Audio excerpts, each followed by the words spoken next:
Thank you for joining us again tonight. We've been having this conversation all week about mental health. Um, we started on Sunday, and if you hadn't seen any of the ones previous to tonight, please be sure to go back and watch the others. I think it's been very beneficial, and I'm always preaching to me first. I don't ever want to be one of those people who pretends like I got it all together. I don't. I don't want to be one of those people that's untouchable, and I'm so full of the Holy Ghost and so spiritual that I, I'm not that guy. I have struggles like everyone else. I get frustrated. I get mad. I'm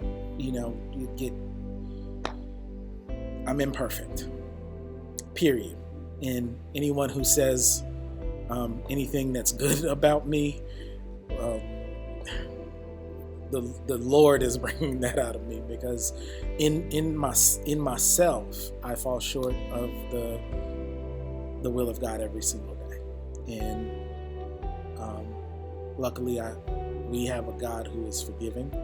We have a God who is all knowing and all merciful. And so he deals with me the way I need to be dealt with.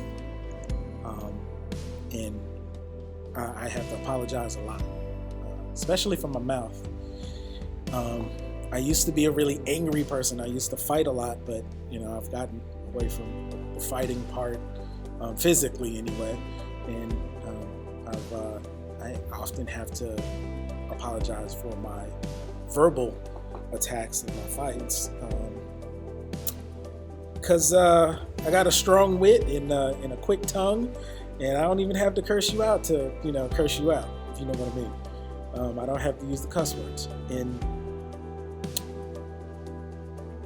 so I'm imperfect, like the rest of us. I have dealt and struggled with mental health. I've had some episodes, and I talked about that earlier in the week. And I am really fortunate that I had a community of people who were willing to prop me up when I couldn't prop myself up. And I'm a giver. I try to help people all the time. It's something that is really big in my heart, just the helping people. I enjoy helping people. But when I couldn't help myself, when I needed, I had a community of people that could help prop me up. And I had some relationships that were close enough that I was able to ask for help. I thank God for Pastor Sutherland. I can't tell you how many nights, 11 o'clock, 12 o'clock, 1 in the morning, I'm calling him and Pastor, could you just please pray for me? And by the way, if you're in a church where you can't get access to your pastor, I'm not telling you to leave the church. I'm saying make sure there's someone there that you can call, whether it's a pastor, deacon, someone who has a close relationship with God. It could be a member, but make sure that there's someone that you can call when you are in need, when you need to hear from the Lord, when you can't pray yourself. Make sure that there's someone in there. But I thank God for Pastor Sutherland. On many of occasions, I talked about being hospitalized with depression, and I was having a chemical imbalance at a point. And I think him for just being there, and even after getting out, for receiving. There's a lot of times when you do have like a crisis, people tend to act differently after the crisis. And I'll give you an example. If you've had somebody who had COVID, and after they were over their COVID, you still didn't deal with them the same, arm's length. And that's just a human flaw in trying to protect ourselves. Oftentimes we hurt people because we're trying to protect ourselves. And the thing that we really don't realize a lot of times is, in protecting ourselves, not only do we hurt people, but we can hurt ourselves. If you've ever seen Discovery Channel, lions, tigers,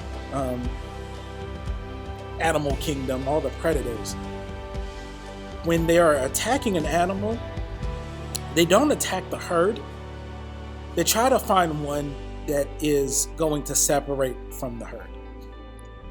And the one who separates from the herd, that's the one they jump on. The one who is away from the herd, that's the one they jump on, because the herd gives them a certain level of protection.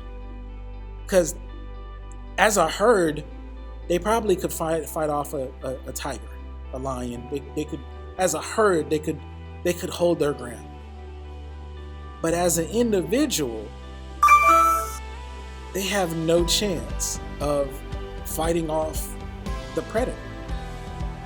As an individual, they don't have the strength, the tools, and oftentimes you'll see, even I like watching the hyenas, but like they'll just pick at them and wait till they tire them out. They'll just bite on the leg and just pick at them. Before they go in for the kill, they just tire them out, and then eventually, whenever the animal is tired out, that's when they go in. So tonight we want to talk about community. This is Friendship Community Church of God, but we want to talk about the importance of community. And in today's society, there's a pride and there's a mood that we can do it on our own. We can be by ourselves. If we have money, then we don't have to answer to anybody. We dismiss ourselves from any type of authority or accountability. We can say what we want. We can do what we want when we want it. That's it. And there's a lot of people who strive for that position in life where they are able to live and exist alone. I don't need any friends. No new friends. I don't need anyone. I don't need anyone to tell me anything. I got this. And it really alienates us from God's plan. God has created us to be in community. In the history of the world as I know it, as you know it, there's only been one person who was born without a family. Everyone else on the face of the planet, God inserted them to a family at the beginning of their life. That's the only way that you get here, is inside a community. You have, before you are born, you have parents, grandparents, oftentimes you have siblings. Everyone is born into a family. Now, sure, lots of families are dysfunctional. Lots of families can't stay together. Lots of families, break up. Lots of families reform and join. And families themselves are messy. But we're still born into it. We never lose the need for community. We never lose that. Both for our good,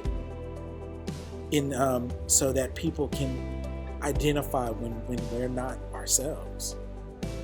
For our good, so that we can get help when we need it. Two people can accomplish a lot more than one. For our good, when we need to vent, when we need to just pour out. For our good, when someone has already done it and they can come and give us the wisdom and the knowledge on doing a certain task. For our good, there's so many goods.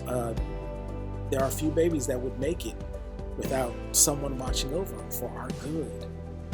And sometimes at our displeasure, when people talk about you behind your back, when people put out your business that you didn't want to share, you thought it was between you and them, when people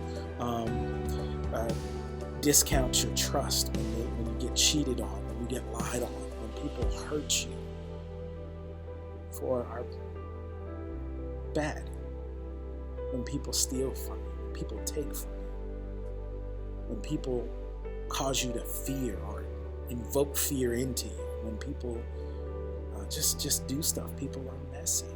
And so we have the pluses and we have the minuses. And God still calls us to be part of a community. God still tells us to have a multitude of counselors. God still tells us that Jesus tells Peter, feed my sheep. But the sheep are messy. Feed my sheep. If you love me, feed my sheep. There is something, there's a story, there is a knowledge, there is a wisdom, there is a heart that God has put into you, and it's not for you. God called us to the body of Christ. And the things that he gives to you are not just for you. And you are selfish. Yeah, I said it. You are selfish if you are keeping it for yourself. God gives you inspiration, you keep it to yourself. God gives you a way of doing things, and you keep it to yourself. God gives you a way to figure out a problem or a way to elevate, and you keep it to yourself. That is selfish, keeping it to yourself. But he calls us to be conduits, that everything that he pours into us, that we can pour out. And so he can keep pouring into us, knowing that it's going to get to other people. That's what we are called to do. And I love the fact that he calls us to be a body of individuals that have individual tasks, that have individual gifts, that have individual struggles. But yet, he calls us to support each other. He calls us to support each other. If you've ever hit your hand or hit your thumb with a hammer, I don't know why. Why do it goes in your mouth? Your mouth had nothing to do with it. But he calls us to help. When you have a scratch in your back, your hand's going to be the one to take care of that scratch. When you need to get somewhere, your feet are going to be the ones that get you there. Unless you can walk on your hands, some people are talented. He calls us to community. He calls us to be together. And, in a social distant world that we are currently in, even in social distancing, he still calls us to count on each other, to rely on each other, and to build each other. So, the question for tonight, and you can put it in the comments below. Who is in your community? Who are the people that you can call on? In the midnight hour, in the early morning, in the mid-afternoon, who are the people that you can count on? And the way I want you to do it, if you would just say thank you and put their name in the chat. Thank you and put their name in the chat. Thank you and put their name in the chat. I'd like to see 100 names if possible. To just thank the community around us. And if you're one of those people who doesn't have a community, I want you to put in the chat, I'm looking for my community. I'm looking for some people I can trust. I'm looking for some people I can talk to. I'm looking for some people I can count on. Thank you for my community. I'm looking for it. Because God has called us to it. Adam is the only one that has ever been born without a family. And families are a lot of things. Families are messy. Church is messy. But that's what God called us to do. Thank you so much for having this conversation with me. In closing, I want to say community is important in the aspect of mental health, because when you are not yourself, when you are not thinking like yourself, there needs to be someone there who can identify that. Not only that, but the professionals, they're part of our community. The saints, they're part of our community. I know there's some people, especially during the pandemic, that I found myself missing, and I don't necessarily know why I was missing them. Previously, I wouldn't have considered them part of my community, but they're part of my community. If they're missing, I notice. If I'm missing, hopefully they notice. So when talking about mental health, surround yourself with a community. Taking yourself away from a community, number one, it's not God's will and purpose for us. Number two, it leaves you really susceptible to the attack. Thank you so much for being with me this whole week. Thank you for just, taking this seriously. For any other ministers that are out there, this is a conversation we need to start with our people. We need to start looking at mental health in view of the Bible. God bless you.